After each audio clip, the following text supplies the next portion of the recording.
विनोदवीर प्रणित मोरेला मारहाण करणाऱ्या 11 जणांविरोधात सदर बाजार पोलिसात गुन्हा दाखल.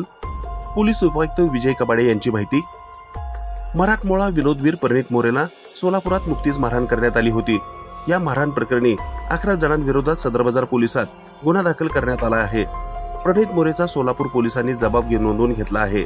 सोलापुरातील सदर बाजार पोलीस ठाण्यामध्ये तन्वीर शेख आणि अन्य 10 जणांविरोधात गुन्हा दाखल करण्यात आल्याची माहिती पोलीस उपायुक्त विजय कबाडे यांनी गुरुवारी दुपारी 1 वाजता पत्रकारांशी बोलताना दिली आहे.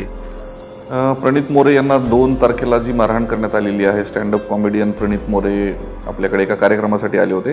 त्यानंतर सोशल मीडियावर त्यांनी सदरील बाबत माहिती टाकली. त्या अनुषंगाने त्यांच्याशी संपर्क करण्यात आला. ते सध्या सोलापूरमध्ये येऊ शकत नाहीत या अशा स्वरूपाचे त्यांनी माहिती सांगितल्यावरून हॉटेल चालक ज्या ठिकाणी त्यांना ही मारहाण झाली, हॉटेल चालकांना संपर्क करून हॉटेल मॅनेजरच्या तक्रारीवरून भारतीय न्याय संहिता कलम 115-189 नुसार गुन्हा दाखल करण्यात आलेला आहे. एकूण 10 व्यक्तींच्या विरोधात गुन्हा दाखल आहे. त्यापैकी 8 लोकांना म्हणजे ओळखण्यात आलेलं आहे आणि त्या आयडेंटिफाईड 8 लोकांपैकी आज 5 इसमांना ताब्यात घेण्यात आलेलं आहे. पुढील तपास सुरू आहे.